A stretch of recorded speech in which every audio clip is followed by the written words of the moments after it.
الحمد لله وحده لا شريك له والصلاة والسلام على من لا نبي بعده أما بعد فأعوذ بالله من الشيطان الرجيم بسم الله الرحمن الرحيم ومن يشاقق الرسول من بعد ما تبين له الهدى ويتبع غير سبيل المؤمنين نوله ما تولى ونصله جهنم وساءت مصيرا. عن أنس بن مالك رضي الله عنه قال قال النبي صلى الله عليه وسلم الأنبياء أحياء في قبورهم يصلون. عن أبي هريرة رضي الله عنه قال قال النبي صلى الله عليه وسلم من صلى علي عند قبري سمعته ومن صلى علي نائيا فقد أبلغته. عن أوس بن أوس رضي الله عنه قال قال النبي صلى الله عليه وسلم إن الله حرم على الأرض أن تأكل أجساد الأنبياء فنبي الله حي يرزق. عن عبد الله بن مسعود رضي الله عنه قال قال النبي صلى الله عليه وسلم إن لله ملائكة سياحين في الأرض يبلغوني من أمة السلام. وقال النبي صلى الله عليه وسلم ما من أحد يسلم علي إلا رد الله علي روحي فأرد عليه السلام. وعن أنس رضي الله عنه والذي نفس أبي القاسم بيده لينزلن عيسى ابن مريم إماما مقسطا وحكما عدلا فليكسرن الصليب وليقتلن الخنزير وليذهبن الشحناء وليصلحن ذات البين فليعرضن عليه المال فلا يقبل. ثم لئن قام على قبري فقال يا محمد لأجيبنه. اللهم صل على محمد وعلى آل محمد كما صليت على إبراهيم وعلى آل إبراهيم إنك حميد مجيد. اللهم بارك على محمد وعلى آل محمد كما باركت على إبراهيم وعلى آل إبراهيم إنك حميد مجيد. میرے نہایت واجب الاحترام بزرگوں، مسلک اہل سنت والجماعت سے تعلق رکھنے والے غیور نوجوان دوستوں اور بھائیوں، آپ حضرات میں سے وہ حضرات جو آج کے جلسے میں اشتہار کو پڑھ کر آئے ہیں، کم از کم ان کو میری آج کی گفتگو پر ہرگز اعتراض کا موقع نہیں ملنا چاہیے. آپ حضرات نے اشتہار پہ پڑھا، اشتہار پہ عنوان صرف یہ نہیں تھا عظمت قرآن کانفرنس، بلکہ اشتہار پہ تحریر کیا گیا عظمت قرآن و عقیدہ حیات النبی صلی اللہ علیہ وسلم کانفرنس. معلوم ہوا کہ آج کے جلسے میں جہاں عظمت قرآن کے عنوان پر گفتگو ہوگی، وہاں خاتم الانبیاء محمد عربی صلی اللہ علیہ وسلم کی قبر مبارک میں حیات پر گفتگو بھی ہوگی. تو اگر کوئی شخص مجھ پر یہ اشکال کرے کہ مولانا نے ہمارے سٹیج کی رعایت نہیں کی، تو میں سمجھتا ہوں اعتراض مجھ پہ نہیں کر رہا، بلکہ جلسے کی اس انتظامیہ پر اعتراض ہے جنہوں نے اشتہار چھپایا ہے. اور آپ حضرات کے علم میں ہونا چاہیے کہ آج تک کوئی ایسا سٹیج میرے علم میں نہیں ہے کہ کوئی شخص مجھے اپنے سٹیج پر دعوت دے اور جس عنوان پر بولنے کا مجھے کہا جائے میں اس عنوان سے ہٹ کر گفتگو کروں. بحمد اللہ تعالی، میں اللہ کی ذات پہ بھروسہ کر کے کہتا ہوں کہ میں صرف فتنہ غیر مقلدیت کے خلاف نہیں، بلکہ بحمد اللہ تعالی اگر عقیدہ ختم نبوت کا مسئلہ ہو میں دلائل پہ گفتگو کرتا ہوں، اگر نموس صحابہ رضوان اللہ علیہم اجمعین کا مسئلہ ہو میں دلائل کے ساتھ گفتگو کرتا ہوں، اگر ائمہ احناف کے دفاع کا مسئلہ ہو میں دلائل کے ساتھ گفتگو کرتا ہوں، اگر علماء دیوبند کی قدر و منزلت کا مسئلہ ہو میں نے دلائل کے ساتھ علماء دیوبند کا پہرا دیا ہے۔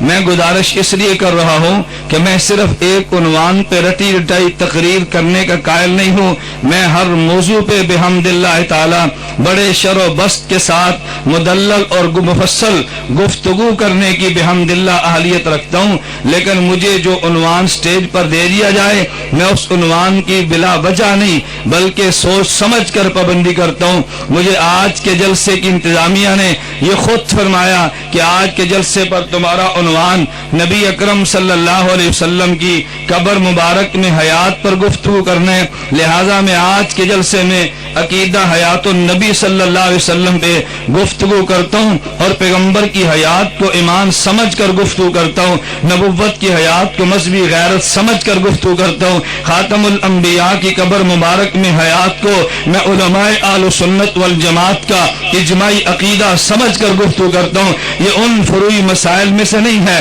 کہ جس کو فری مسئلہ سمجھ کر چھوڑ دیا جائے، ان مسائل میں سے نہیں ہے کہ جس کو بلا وجہ نظر انداز کر دیا جائے۔ میں نے اس کے لیے قرآن کریم کی ایک آیت پڑھی ہے اپنے عنوان پر گفتگو کرنے کے لیے، اور میں نے احادیث پیغمبر صلی اللہ علیہ وسلم کی تلاوت کی ہے اپنے موضوع کو بیان کرنے کے لیے۔ آج یہ جو آیتیں رٹ لگائی جاتی ہے کہ جی قرآن مسئلہ حیات کو بیان نہیں کرتا، خدایا اتنا بڑا جھوٹ، احادیث پیغمبر میں پیغمبر کی قبر کا حیات مسئلہ موجود نہیں ہے، اتنا بڑا کذب اور افتراء۔ اہل سنت والجماعت میں عقیدہ حیات النبی میں اختلافات موجود ہیں، اتنا بڑا دجل اس دھرتی پہ اور کوئی نہیں ہوگا۔ میں آج یہ بات چیلنج کے ساتھ کہہ رہا ہوں اور تمہیں میں یہ دعوت دے کر جا رہا ہوں، اگر یہاں پر کوئی شخص عقیدہ حیات النبی کا منکر موجود ہو وہ مجھے چٹ لکھ کر بتا دے۔ میرا دعویٰ یہ ہے پیغمبر کے صحابہ میں سے ایک شخص بھی عقیدہ حیات النبی کا منکر نہیں تھا۔ میرا دعویٰ یہ ہے ائمہ مجتہدین میں سے ایک بھی عقیدہ حیات النبی کا منکر نہیں ہے۔ میرا دعویٰ یہ ہے تابعین اتباع تابعین میں سے ایک بھی اس عقیدے کا منکر نہیں ہے، بلکہ اس سے بڑھ کر میں بات کہتا ہوں اہل سنت والجماعت میں سے 1957 سے پہلے اس دھرتی پہ ایک چور بھی نہیں گزرا جو قبر میں پیغمبر کی حیات کا انکار کرتا ہو۔ اہل سنت والجماعت میں سے ایک ڈاکو بھی نہیں گزرا جو قبر میں پیغمبر کی حیات کا انکار کرتا ہو۔ قرآن کی ایک آیت بھی ایسی نہیں ہے جس میں نبوت کی حیات کا انکار ہو، ایک حدیث پیغمبر نہیں ہے جس میں نبوت کی حیات کا انکار ہو، ایک مجتہد نہیں ہے جیسے نبوت کی حیات کا انکار کیا ہو، ایک فقیہ نہیں ہے جیسے نبوت کی حیات کا انکار کیا ہو۔ چند حضرات کے اختلاف کرنے کی بنیاد پہ اگر اس کو اختلافی مسئلہ کہہ دو گے، آج علامہ حیدری ابھی تشریف لائیں گے، میں تمہیں کہوں گا علامہ حیدری سے تم فیصلہ کروا لو کہ انہوں نے چند دن قبل یہ ناروال میں مسئلہ بیان کرتے ہوئے یہ بات نہیں کی تھی کہ اگر عقیدہ حیات النبی میں اختلاف کا نام امت میں اختلاف ہے تو مجھے بتاؤ کیا پیغمبر کی حدیث کا انکار کرنے والا مرزا غلام احمد پرویز موجود تھا؟ کیا تم حدیث کو اختلافی مسئلہ کہہ دو گے؟ کیا لوگوں نے حنفیت کی بنیاد پہ اگر فقہات کا اختلاف کیا ہے کیا فقہ اختلافی موضوع بن جائے گا؟ اگر عقیدہ حیات میں نبوت کے انکار مرزا غلام احمد قادیانی کر لے کیا یہ اختلافی مسئلہ بن جائے گا؟ اگر ناموس صحابہ کا انکار چند رافضی کر لے کیا ناموس صحابہ یہ اختلافی مسئلہ بن جائے گا؟ نہیں نہیں، خدا کی قسم جس طرح عقیدہ ختم نبوت پہ امت کا اجماع ہے، ناموس صحابہ پہ امت کا اجماع ہے، فقہ اجتہاد پہ امت کا اجماع ہے، نہیں اس طرح قبر میں پیغمبر کی حیات پہ امت کا اجماع ہے۔ جو عقیدہ حیات النبی کو نہیں مانتا وہ قرآن کو بھی چھوڑ گیا ہے، عقیدہ حیات النبی نہیں مانتا تو نبی کو نہیں مانتا، وہ قرآن کو بھی چھوڑ گیا ہے، عقیدہ حیات النبی نہیں مانتا، حدیث پیغمبر کو چھوڑ گیا ہے، عقیدہ حیات النبی نہیں مانتا، اصحاب پیغمبر کو بھی چھوڑ گیا ہے، عقیدہ حیات النبی نہیں مانتا، امت کے اجماع کو بھی چھوڑ گیا ہے۔ اجماع کو چھوڑنے والے کو تو سنی کہتے، میں سنی نہیں کہتا۔ جو قبر میں پیغمبر کی حیات کا منکر ہے رب کعبہ کی قسم وہ سنی نہیں ہے، وہ بدعتی ہے۔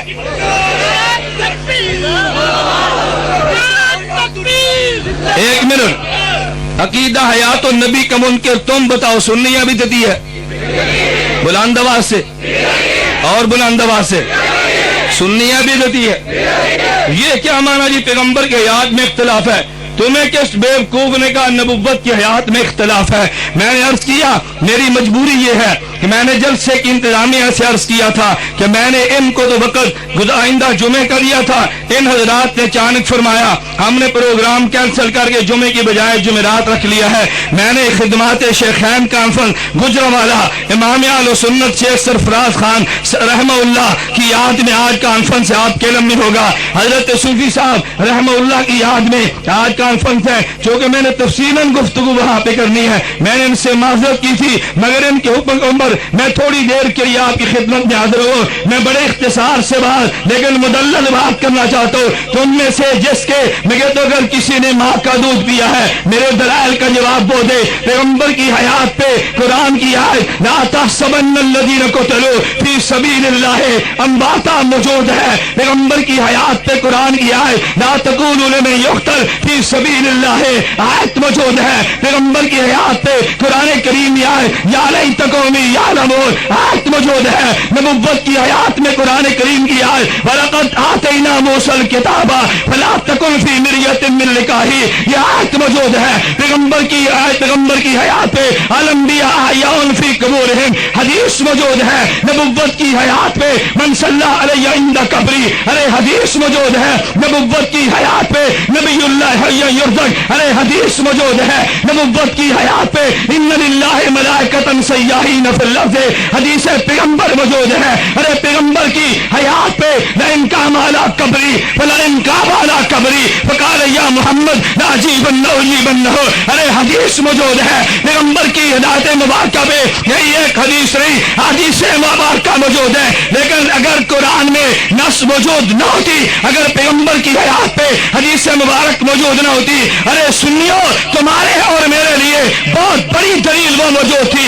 جو ہم نے خلافت صدیق پہ دلیل دی ہے۔ سپاہی صحابہ کے نوجوانوں میں تم سے پوچھتا ہوں اگر تم سے کو پوچھے پیغمبر کے بعد خلیفہ اول کا نام کیا ہے تم سب جواب دو گے حضرت ابوبکر صدیق رضی اللہ عنہ ہے۔ اگر میں تم سے پوچھ لوں صدیق کی خلافت پہ قرآن سی وہ کون سی نص موجود ہے کہ جس میں رب نے صدیق کا نام لے کر کہا ہو صدیق خلیفہ اول ہے، تو مجھے جواب میں کون سی آیت پیش کرو گے؟ اگر میں تم سے سوال کر ڈالوں ایک حدیث مبارک پیش کر دو پیغمبر نے نام لے کر کہا ہو میرے بعد صدیق خلیفہ اول ہے، تم کون سی نص پیش کرو گے؟ جواب ایک ہوگا پیغمبر کے جانے کے بعد اصحاب پیغمبر نے صدیق کی خلافت پہ اجماع کیا ہے، صدیق کی امامت پہ اجماع کیا ہے، صدیق کو سب صحابہ نے امام مانا ہے۔ پھر مجھے تم یہ بتاؤ اگر اجماع صحابہ سے صدیق کی خلافت ثابت ہو سکتی ہے پھر اجماع صحابہ سے پیغمبر کی قبر میں حیات ثابت کیوں نہیں ہو سکتی؟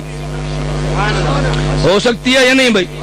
بلند آواز سے ہو سکتی ہے یا نہیں؟ نبوت کی حیات پہ تو صحابہ کا اجماع موجود ہے، لوگ کہتے ہیں اجماع نہیں ہے، میں کہتا ہوں بخاری شریف جلد اول صفحہ 517 پہ موجود ہے۔ اگر تجھے نظر نہ آئے قصور میرا تو نہیں ہے نا؟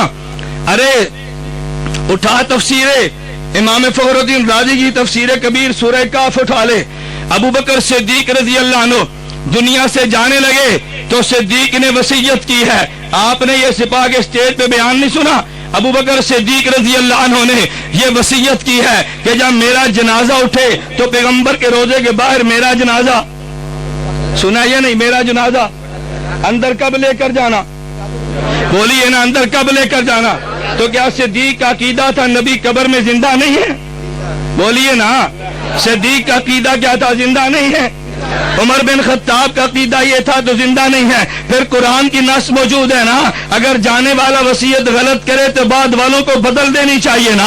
عمر بن خطاب رضی اللہ عنہ کہتے ارے صدیق سے غلطی ہوئی ہے وصیت بدل دو۔ عثمان بن عفان رضی اللہ عنہ کہتے وصیت بدل دو۔ علی بن ابی طالب رضی اللہ عنہ کہتے وصیت بدل دو۔ حضرت معاویہ بن ابی سفیان رضی اللہ عنہ کہتے وصیت بدل دو۔ کسی ایک نے وصیت کو بدلا تو نہیں ہے بلکہ صدیق کی وصیت پہ عمل عمل کیا ہے نا. صحابہ نے صدیق کی میت کو لیا, پیغمبر کے روزے کے باہر لے گئے, السلام علیکم یا رسول اللہ. اصحاب پیغمبر نے سلام پیش کیا ہے, اور پھر اصحاب پیغمبر نے سلام پیش کیا اور وہاں پہ چارپائی رکھی ہے اور عرض کیا گیا حضور آپ کا غلام آیا ہے. ادھر پھر جواب آیا ہے ادخل الحبیب الی الحبیب, ارے حبیب کو حبیب تک پہنچا دو. اگر صحابہ کا عقیدہ یہ نہیں تھا تو مجھے بتاؤ غلامان صحابہ صدیق وصیت کیوں کر گیا ہے, عمر نے وصیت پہ عمل کیوں کیا ہے؟ پھر میں یہ بات کہنے میں حق بجانب ہوں, اگر صدیق کا غلام ہے پھر صدیق کی وصیت کے بنیاد پہ پیغمبر کو قبر میں زندہ مارے گا. اگر عمر عثمان علی اصحاب پیغمبر کا غلام ہے پھر پیغمبر کو قبر میں زندہ مانے گا. آپ مانتے ہیں یا نہیں بھائی؟ جو کہتے ہیں پیغمبر قبر میں زندہ, ہاتھ کھڑے کرو.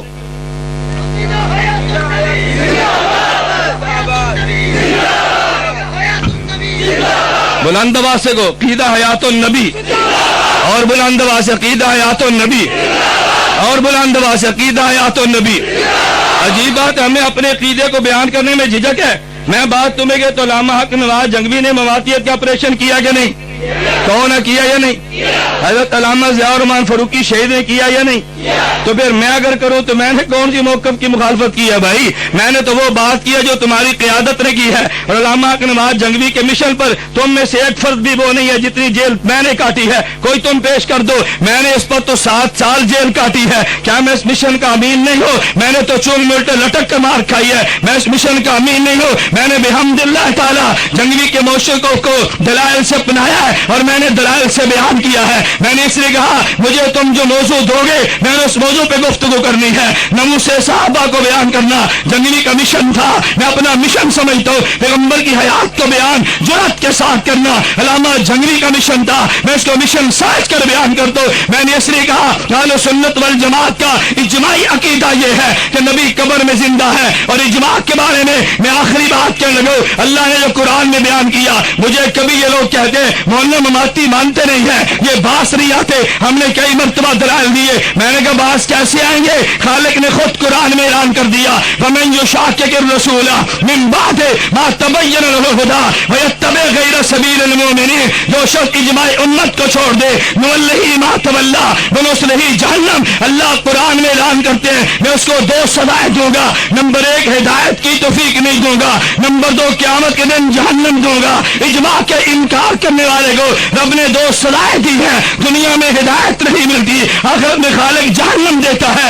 اگر اجماع کا منکر تیرے موقف کو نہ مانے کوئی گھبرانے کی بات نہیں ہے. اگر تیرے موقف کو نظر انداز کر دے کوئی گھبرانے کی بات نہیں ہے. ہم اجماع امت کی بنیاد پر بھی اس عقیدے کو پیغمبر صلی اللہ علیہ وسلم کی حیات کے عقیدے کو ہم امت کا اجماعی عقیدہ سمجھتے ہیں, اور نبوت کے اجماعی عقیدے کو پوری امت نے بیان کیا ہے. تم اٹھا کے دیکھ لو. ابھی مجھے ایک ساتھی اسٹیج پہ پوچھ رہا تھا کہ مولانا ہم نے سنا امی عائشہ اس عقیدے کی قائل نہیں تھی. میں نے کہا جھوٹ بولتا ہے, مسند احمد میں روایت موجود ہے. امی عائشہ رضی اللہ عنہا خود ارشاد فرما رہی ہے, کہتی ہے کنت ادخل بیتی الذی فیہ رسول اللہ صلی اللہ علیہ وسلم انی واضع صوبی. امی عائشہ رضی اللہ عنہا ارشاد فرما رہی ہے, کہتے ہیں جب پیغمبر قبر میں تھے میں پیغمبر کے روضے میں جاتی لیکن پردے کا خیال نہیں کرتی تھی. بچا اقول انما هو زوجی رابی, میں یہ بات کہتی ایک تو میرا خاوند ہے, خاوند سے تھوڑا ہی پردہ ہے, ایک میرا باپ ہے, باپ سے تھوڑا ہی پردہ ہے. کہتی ہے فلما دفنا عمر معهم فوالذی نفسی بیدہ, خدا کی قسم جب حضرت عمر کو ساتھ دفن کر دیا گیا واللہ فرماتی ہے واللہ ما دخلت الا انا مشدودۃ علی ثیابی حیاء من عمر. جب عمر کو دفن کر دیا گیا عمر کی حیا کی وجہ سے پھر میں پردے کا اہتمام کر کے جاتی تھی. امی عائشہ اگر عمر کی حیات کے قائل نہیں ہے مجھے تو بتا پردے کا اہتمام کیوں کیا ہے؟ کہتے ہیں امی عائشہ سماع کی قائل نہیں تھی. میں نے کہا تو نے جھوٹ بولا ہے, یہ لاہور جامعہ اشرفیہ موجود ہے. حضرت مولانا ادریس قادری رحمۃ اللہ علیہ جامعہ اشرفیہ کے شیخ الحدیث نے سیرت المصطفیٰ جلد نمبر 2 پہ تحریر کی ہے, جہاں یہ واقعہ بیان کیا کہ جب مقتونی نے کفار کو بدر کے کنویں میں دفن کر دیا گیا, پیغمبر نے قبر پہ کھڑے ہو کے جملے بولے تھے. وہاں پہ حضرت مولانا قادری نبر اللہ برکتہ اترے بولے تھے. وہاں پہ حضرت مولانا قادری نبر اللہ برکتہ اتری فرماتے ہیں کہ یہ جو بات معروف ہے امی عائشہ سما کی قائل نہیں تھی, فرمایا غلط بات ہے, امی عائشہ خود سما کی قائل بھی تھی. میں اس لیے کہتا ہوں ہوں کوئی ایک صحابی بھی تمہیں نہیں ملے گا جو پیغمبر کی حیات کا منکر ہو۔ میرے دوستو پھر میری آپ سے گزارش ہے، مجھے تم بتاؤ جو عقیدہ قرآن دے دے، جو عقیدہ پیغمبر دے دے، جو عقیدہ صحابہ پیغمبر دے دے، جو عقیدہ امت کے سارے اولیاء دے دے، اس عقیدے کو چھوڑ دینا چاہیے یا اس عقیدے کو ڈنکے کی چوٹ پہ بیان کرنا چاہیے؟ بلند آواز سے ڈنکے کی چوٹ پہ بیان کرنا چاہیے نا۔ اس لیے میں کہتا ہوں ہمیں اپنے موقف کو بیان کرنے میں کوئی جھجک نہیں ہے۔ مجھے آج یہاں کے ایک ساتھی نے فون کیا، مولانا آ رہے ہیں؟ میں نے کہا میں انشاءاللہ ضرور آؤں گا۔ کہتا ہے یہاں مشہور کر دیا گیا ہے، الیاس گنمن دوڑ جاتا ہے، ڈر جاتا ہے، وہ نہیں آئے گا۔ میں نے کہا میں تمہارے سینے پر مونگ ڈال کے جیوں گا، تمہیں غلط فہمی ہے گنمن ڈر جاتا ہے۔ میں نے بحمداللہ کراچی تا پشاور تمہاری زبان گم کر دی ہے۔ ارے گالیاں دینی آسان ہے، جھوٹ بکنا آسان ہے، اور پروپوگنڈے کرنے بہت آسان ہے۔ وہ دور گزر گیا جب تم نے مناظرے کے میدان میں پروپوگنڈے کیے، وہ دور گزر گیا۔ لیکن تو آج پوچھو سپاہ کی قیادت موجود ہے، اگر ڈیرہ غازی خان شیعت نے چیلنج دیا تو 2 سال پہلے یہی گنمن شیعت کو رقام دینے کے لیے گیا تھا۔ میں آج بھی کہتا ہوں اگر شیعت چیلنج کرے گی میں انشاءاللہ مناظرے کی میدان میں زبان گم کر دوں گا۔ مرزائیت بولے گی ہم زبان گم کر دیں گے۔ ابھی میں سعودیہ کے سفر میں تھا، مجھے وہاں کیوں علماء نے کہا معراج ربانی 10 سال سے بھونک رہا ہے، کسی نے جواب نہیں دیا۔ توصیف الرحمان 10 سال سے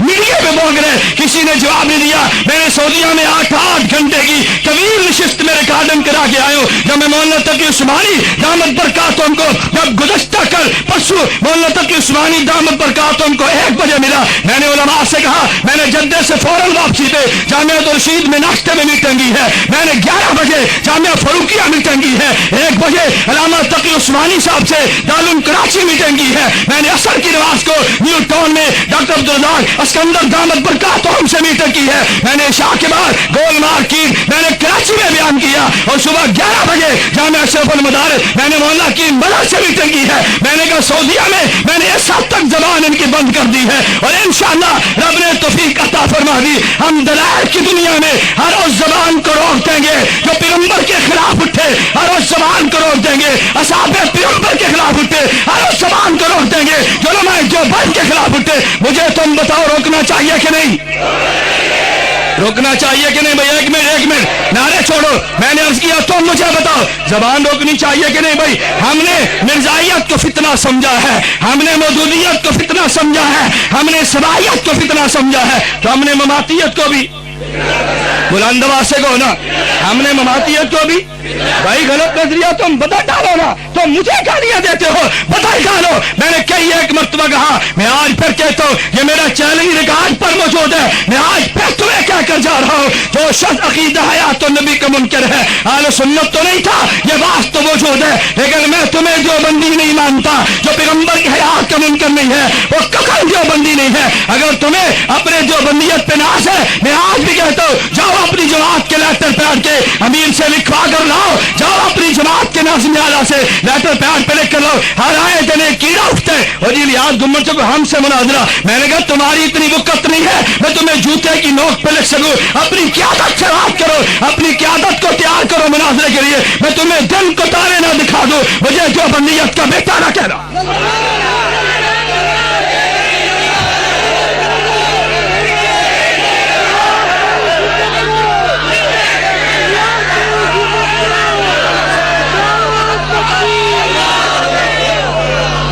آپ بتاؤ ان کو دن کو تارے دکھانے چاہیے کہ نہیں؟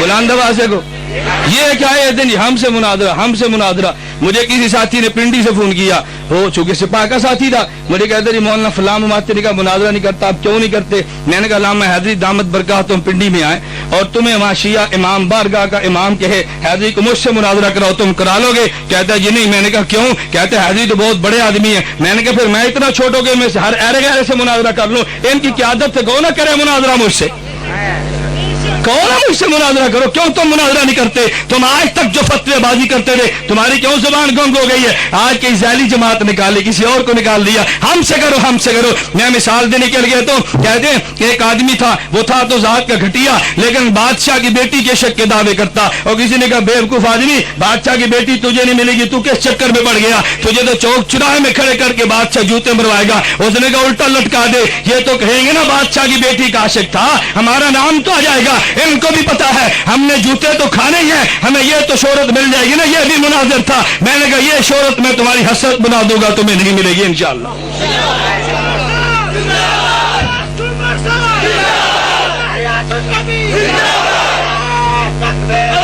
بات ٹھیک ہے غلط ہے بھائی بولیے؟ میں نے مناظرے کا انکار کیا؟ کرو مناظرہ, کون منع کرتا ہے؟ لیکن قیادت کو لاؤ نا. ایک یہاں لاہور مدرسے میں بیٹھا ہے شگرد فون کرتے, ہمارے استاد جی نے کہا. میں نے کہا استاد جی کی موبائل پہ مجھ سے بات کراؤ. تمہیں جو بات کرتا ہے مجھ سے بات کرے نا, کیوں جھوٹ بولتا ہے درسگاہ میں بیٹھ کر؟ میں اس لیے گزارش کرتا ہوں, اگر میں بات نہیں کرتا پھر بھونک ماریں گے دوڑ گیا, آج بولتا نا آج بولتا. اگر میں گفتگو کر دوں کہتے ہیں آج گمن نے اختلاف پیدا کر دیا. مجھے ایک سپاہ کے ساتھی نے کہا وہ جی مولانا اپنے نیا مسئلہ چھیڑ دیا. میں نے کہا جب مولانا حق نواز رحمہ اللہ نے بات کی تھی تو لوگوں نے کہا تھا نیا مسئلہ چھیڑ دیا. تو مولانا حق نواز رحمہ اللہ پتہ کیا جواب دیتے؟ فرمایا بات کی تھی تو لوگوں نے کہا تھا نیا مسئلہ چھیڑ دیا. تو مولانا حق نواز رحمہ اللہ پتہ کیا جواب دیتے؟ فرمایا شیعت کو کافر میں نے نہیں کہا, میرے اکابر نے کہا, میں نے بیان کیا. میں نے کہا ان کو بدعتی میں نے نہیں کہا, اکابر نے کہا تو میں نے بیان کیا ہے. میں تھوڑا کہہ رہا ہوں اکابر نے کہہ دیا میں نے بیان کر دیا. تم کہہ دو اکابر نے نہیں لکھا. میں اپنی بات نہیں کہتا, میں تو اکابر کی بات کہتا ہوں. ہم محقق نہیں, ہم تو ناقل ہیں. اللہ میں بات سمجھنے کی توفیق عطا فرما دے. کہتے ہیں برائے مہربانی اٹک کی صورت وضاحت فرما دیں. میں نے اٹک کی وضاحت کر دی ہے نا, آپ شاید سمجھے نہیں ہے. اٹک کی وضاحت کیا؟ جیسے میں یہاں بیان کرنے کے لیے آیا, ایک یہاں لڑکا کھڑا ہوگا, ہم سے مناظرہ کرو. میں نے کہا بھی تجھ سے مناظرہ, تیرا امیر کوئی نہیں ہے, تیرا ناظم اعلیٰ کوئی نہیں, تیری جماعت کوئی جی ہے. میں نے کہا جماعت سے لکھوا کر لیا. یہ چلا گیا اور باہر مشہور کر دیا. الیاس گمن آیا تھا, نڑبڑ دوڑ گیا. یوں میں اٹک سے دوڑو کہ بھائی آئے مناظرہ کرنا. میں نے کہا جماعت سے لکھوا کر لاؤ نا. آج اگر تمہیں جوتے پڑ گئے تمہاری جماعت مان لے گی. انہوں نے کہا ہم نے تھوڑا بھیجا تھا, ہم نے تو نہیں بھیجا. میں نے اس لیے کہا اگر لاہور مناظرہ ہوگا تو گجرات والے کہیں گے ہم سے کرتا تو پتا چلتا نا. اگر گجرات والوں سے کیا پنج پیر والا کہے گا ہم سے کرتا تو پتا چلتا نا. میں نے کہا یار تم ایک نمائندہ جماعت طے کر لے تاکہ اس کی فتح شکست پوری جماعت کی فتح شکست ہو, روز روز کی بحث ختم ہو جائے. بات ٹھیک ہے غلط ہے؟ کرو تیار ان کو. پھر کہتا شیعہ قادیانی یہودی عیسائی وغیرہ سے سلام کرنا بالکل جرم ہے, شیعت کو سلام کرنا بھی جرم ہے, جواب دینا بھی جرم ہے. یہودی عیسائی کو تو کوئی بھی سلام نہیں کرتا. شیعت سے نکاح بھی جرم ہے, سلام بھی جرم ہے, عیادت بھی جرم ہے, ان کے جنازے میں شرکت بھی جرم ہے. کافر سے بلا کون سا سمجھوتا؟ ان کو سلام کہنے کا مطلب کیا ہوا؟ جو جرم ہے وہ جرم ہے. ہم اس جرم کو ڈنکے کی چوٹ پہ بیان کرتے ہیں. اللہ میں شیعت کے ساتھ وہی نفرت عطا فرمائے جس نفرت سے اللہ کا رسول خوش ہو جائے. کہتے ہیں کچھ لوگ کہتے ہیں آپ صلی اللہ علیہ وسلم درود پاک کو نزدیک سے سنتے ہیں دور سے نہیں سنتے. عجیب بات ہے کہ نزدیک سے سنتے ہیں اور دور سے نہیں سنتے. اور مشرک لوگ کہتے ہیں آپ صلی اللہ علیہ وسلم درود دور اور نزدیک چاہے جہاں سے سنتے ہیں. میں نے کہا بھی ایک عقیدہ افراد ایک تفرید کا. ایک شخص نے کہا نبی وہاں سے بھی سنتے ہیں یہاں سے بھی سنتا ہے, یہ تو حد کراس کر گیا. ایک نے کہا یہاں سے بھی نہیں سنتا وہاں سے بھی نہیں سنتا, یہ بھی ایک طرف نکل گیا. ہم نے کہا چونکہ پیغمبر قبر میں زندہ ہے اور مخلوق کی صفت یہ ہے اگر قریب ہو تو زندہ سن لیتا ہے, اگر دور سے بولو تو زندہ نہیں سنتا. وہ خالق کی صفت ہے کہ نزدیک کو دور سے سنتا ہے, مخلوق کی صفت یہ نہیں ہے قریب سے زندہ کو پکارو گے سن لے گا اور دور سے کہو گے تو نہیں سنے گا. مجھے ایک ساتھی نے کہا اگر یہ مان لے نبی قبر میں زندہ ہے تو شرک ہوا. اور میں نے کہا کم عقل شرک یہ نہیں ہے. ہم نے کہا نبی سن لیتا ہے دیتا تب بھی نہیں ہے. تو نے کہا نہیں دیتا کیونکہ سنتا جو نہیں ہے. تو ہی تو ہم نے بیان کیا ہے وہ سن لیتا ہے مگر دیتا. تو کہتا ہے کیوں نہیں دیتا؟ سنتا جو نہیں ہے. ہم نے کہا وہ سن کر بھی نہیں دے سکتا تو دے گا کیسے؟ آپ صلی اللہ علیہ وسلم روزہ مبارک میں زندہ. اس میں اختلاف یہ کہ آپ صلی اللہ علیہ وسلم مبارک کو روزہ من ریاض الجنہ. کیا عجیب بات ہے, اس میں کوئی اختلاف نہیں ہے بھائی. روزہ من ریاض الجنہ یہ ہم نے تھوڑا کہا آج بھی اللہ تمہیں مدینہ منورہ لے جائے, آج بھی اللہ تمہیں لے جائے. مدینہ منورہ میں آج بھی حدیث لکھی پڑی موجود ہے اللہ کے پیغمبر کی, ما بین بیتی و روزتی قبری روزہ من ریاض الجنہ, آج بھی حدیث موجود ہے. بلکہ عجیب بات یہ ہے میں نے غیر مقلد سے کہا تمہیں بھی کہتا ہوں اللہ تمہیں پیغمبر کے روزے پہ سب کو جانے کی توفیق عطا فرمائے. اللہ سب کو جانے کی توفیق عطا فرمائے. میں نے سفر کیا تو میں مکہ نہیں گیا, میں ڈائریکٹ مدینہ منورہ گیا. میں نام نہیں لیتا. ایک مماتی مولوی تھا دور بیٹھا, پتہ چلا حرم میں ایک لڑکے کو بھیجا جاؤ پوچھو یہ مولانا الیاس گمن صاحب ہے. کہتا جی ہاں, اٹھ کر میرے پاس ملنے کے لیے آیا. میں آج نام نہیں لیتا, مجھے بہت بڑے ان کے معروف ہیں, بڑے احترام سے ملے بیٹھے تو مجھے کہتے ہیں مولانا کب تشریف لائے. میں نے کہا یہاں تو اب آیا ہوں, پہلے مدینہ گیا تھا. کیوں میرا عقیدہ یہ ہے پیغمبر کے روزے کی نیت سے سفر کرنا بھی جائز ہے. میں عقیدے کی وجہ سے پہلے روزے پر گیا ہوں, اس کے بعد میں مکے پر آیا ہوں. کیوں؟ ہمیں مدینے والے نے جو مکے پہنچایا ہے, ہم بایا مدینہ مکہ گئے ہیں. میں نے کہا میں نے اپنے عقیدے کا پرچار کیا. خیر مجھے کہنے لگے وہ جی نبوت کے بارے میں آپ کا عقیدہ. میں نے کہا یہ دیکھو آپ کو میں دعوت دیتا ہوں, آپ پیغمبر صلی اللہ علیہ وسلم کے روزے پر جاؤ نا, نبی کریم صلی اللہ علیہ وسلم کا چہرہ مبارک جو قبلہ مبارک کی طرف ہے توجہ رکھنا. میں آخری بات کہنے لگا, نبی پاک صلی اللہ علیہ وسلم کا مواجہ مبارک جہاں حضور کا مبارک چہرہ ہے, پھر آگے ایک ستون ہے, پھر صدیق اکبر کا چہرہ, پھر آگے ستون ہے, پھر عمر بن خطاب کا. یہ جو دو درمیان میں ستون موجود ہے نا, تم آج بھی جاؤ وہاں دو ستونوں پہ شعر وہ لکھے پڑے موجود ہیں جو امام نووی نے کتاب المناسک میں بیان کیے. ایک عاشق تھا پیغمبر کا, حضور کی قبر مبارک پر آیا, پہلے اس نے سلام پیش کیا, پھر قرآن کی آیت پڑھی ولو انہم اذ ظلموا انفسہم جاؤک فاستغفروا اللہ, کہ اگر اللہ کے پیغمبر آپ کے پاس وہ لوگ آ جائے کہ جن نے گناہ کیے اللہ سے معافی مانگے, آپ ان سے معافی کی رب سے درخواست کرو, اللہ ان کو معاف کر دے گا. اس عاشق رسول نے یہ شعر پڑھے اور وہاں پیغمبر کے روزے پہ کھڑے ہو کے پہلے یہ دعا مانگی, استشفاء کیا, پھر پیغمبر کے روزے پہ کھڑے ہو کے اس نے یہ شعر پڑھے تھے یا خیر من دفنت بالکائے آسمہ فتاب من طیبہن من الکائے والاکم نفس الفداء لقبر انت ساکن ہو فی العفاف والجود والکرم. میں نے کہا یہ شرک ہے, بتاؤ پیغمبر کے روزے پہ آج تک کیوں تحریر موجود ہے؟ بات ٹھیک ہے غلط ہے؟ بتاؤ نا, پیغمبر کے روزے پہ کیوں تحریر موجود ہے؟ جب تو تم نے کہا اللہ کے پیغمبر نے دعا نہیں مانگی اللہ میری قبر کو کبھی شرک کی جگہ نہ بنانا, تو جو موجود ہے وہ شرک تو نہیں ہوگا نا. آج بھی اشعار موجود ہیں, اللہ تمہیں جانے کی توفیق عطا فرمائے, جاؤ. اور اگر کوئی یہاں غیر مقلد موجود ہو, میں نے بھی دعوت دیتا ہوں اللہ تمہیں مسجد نبی میں جانے کی توفیق عطا فرمائے. مسجد نبی میں وہ مسجد جو ترکوں کی ہے, اس سے پیچھے چھتریاں ہیں, پھر ان کے پیچھے ایک برآمدہ ہے, پھر نیچے چھتریاں. جو پہلی چھتریاں ہیں آپ اگر قبلے کی طرف کمر کر لو گے اور مخالف سمت پہ منہ کرو گے تو وہاں لکھا ہوگا نعمان بن ثابت رضی اللہ